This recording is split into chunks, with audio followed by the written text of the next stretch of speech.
وذا عقبة بن نافع القائد الصالح فاتح إفريقيا بربرها والسوس فرد، ولكن في حقيقة أمره جيش يزف الفتح للأمصار. قبض على ملك ودان وكان غادرا يمثل بالمسلمين، فجدع أذنه فقال: لم فعلت بي ذلك يا عقبة؟ قال: فعلته تأديبا لك، إذا مسست أذنك ذكرت المسلمين فكففت عن غدرك. احذر ثعالة أن تدنو لغابتنا، فالليث في بابها جاث على الركب. لقد عثرت بجنح الليل رجلي على شخص ولم يك في حسابي. فقال مجاوبا لي: أنت أعمى؟ فقلت: نعم، ودواس الكلاب.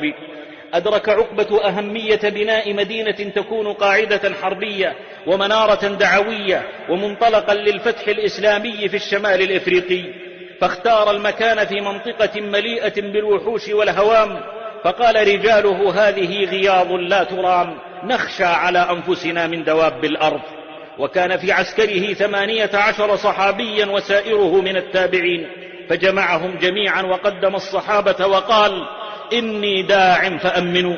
ودعا طويلا وهم يؤمنون، ثم وقف على طرف الغيضة في ثقة ويقين بنصر رب العالمين، مخاطبا دواب الأرض قائلا: أيتها الحيات والسباع والدواب، نحن أصحاب رسول الله صلى الله عليه وسلم، ارتحلوا عنا فإنا نازلون، من وجدناه قتلناه.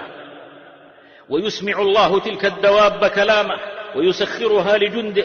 ففي مشهد لم ير مثله: السباع تحمل أشبالها، والذئاب تحمل جراءها، والحيات تحمل أولادها، وعقبة يقول: كفوا عنها حتى ترتحل. فما حجر ولا شجر ولا مدر إلا وقد خرج ما تحته وما حوله، والناس تنظر. هكذا يصبح الكون مسخرا للمؤمنين حين يصدقون في لجائهم لله رب العالمين.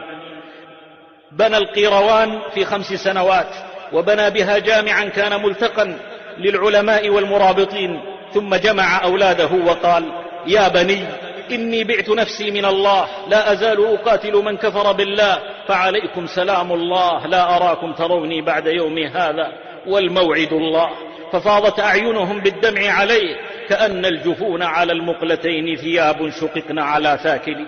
انطلق رحمة الله عليه فاتحا جنديا مرة وقائدا أخرى، حتى خاض بأقدام فرسه في أطراف المحيط الأطلنطي. قد بذل ما في وسعه واستفرغ جهده، ثم قال: يا رب، والله لولا هذا البحر لمضيت أجاهد في سبيلك من كفر بك حتى لا يعبد في الأرض أحد دونك. اللهم اشهد، اللهم اشهد. ويغدر به البربر فيسقط شهيدا بإذن ربه سنة 63 بعد جهاد دام 40 عاما، شهد فيها بفعاله أن دين الله أغلى عليه من حياته.